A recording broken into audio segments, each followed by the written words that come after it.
NH63లో black స్పాట్గా గుర్తించిన ప్రమాదకర ప్రాంతాలను స్వయంగా జిల్లా కలెక్టర్ మరియు నిజామాబాద్ పోలీస్ కమిషనర్ పరిశీలించారు.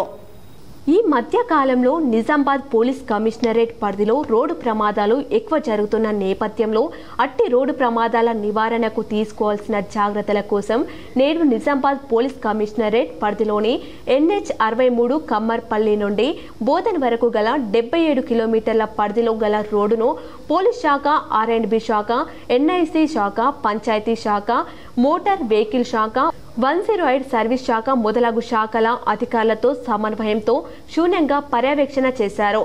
ఈ పర్యవేక్షణ సందర్భంగా నిజామాబాద్ జిల్లా collector T Vinay Krishnareddy IAS మరియు Nizamabad police commissioner Sai Chaitanya IPS పాల్గొనడం జరిగింది. ప్రజల ప్రాణ రక్షణ కోసం ట్రాఫిక్ నియంత్రణ చర్యలను మరింత బలోపేతం చేయాలని సంబంధిత అధికారులకు ఆదేశాలు జారీ చేశారు. ఈ సందర్భంగా ఈ దిగువ విధంగా నిర్ణయాలు తీసుకోవడం జరిగింది. వర్షం కారణంగా రోడ్లో ఎక్కువగా గుంతలు ఏర్పడడం వలన ప్రమాదాలు తరచుగా జరుగుతున్నాయని వాటి మరమ్మతులు త్వరగా చేయాలని అన్నారు. NH63 పరిధిలో ఉన్నటువంటి దుకాణాలు, అడ్వర్టైజ్మెంట్ బోర్డ్స్, విగ్రహాలు వెనుకకు జరిపించాలని తెలిపారు. గ్రామాలలో పాదచారులు దాటుటకు జీబ్రా క్రాసింగ్ లైన్లు ఏర్పాటు చేయాలని తెలిపారు. కొన్ని చోట్ల జంక్షన్లు మూసివేయడానికి మార్కెట్లు ఏర్పాటు చేయాలని అన్నారు. మూల మలుపులు రోడ్లో విశాలముగా కనబడే విధంగా చర్యలు తీసుకోవాలని తెలిపారు.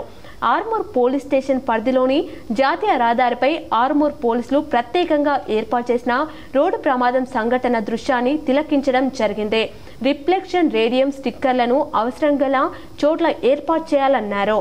అప్రోచింగ్ రోడ్ల వద్ద అన్ని రకాల జాగ్రత్తలు తీసుకునే విధంగా ఆదేశాలు జారీ చేశారు. జాతీయ రహదారిని కాల్పెట్టేటటువంటి అన్ని రకాల రోడ్లకు స్పీడ్ బ్రేకర్లను ఏర్పాటు చేయాలని సూచించారు. వేగ నియంత్రణ పరికరాలను ఏర్పాటు చేయాలన్నారు. బ్రేకర్లు ఏర్పాటు చేయాలని సూచించారు. కొన్ని గ్రామాలలో గ్రామ ప్రజల నిర్ణయం మేరకు వారి సూచనలను కూడా తీసుకొని ప్రజలకు అవగాహన కార్యక్రమం నిర్ణయించి పోలీసులు చేస్తున్నటువంటి ఈ కార్యక్రమంలో ప్రజలు కూడా సహకరించాలని తెలియజేశారు. ప్రజలు రోడ్డు భద్రతా నిబంధనలు పాటిస్తూ జాగ్రత్తగా ప్రయాణించాలని విజ్ఞప్తి చేశారు.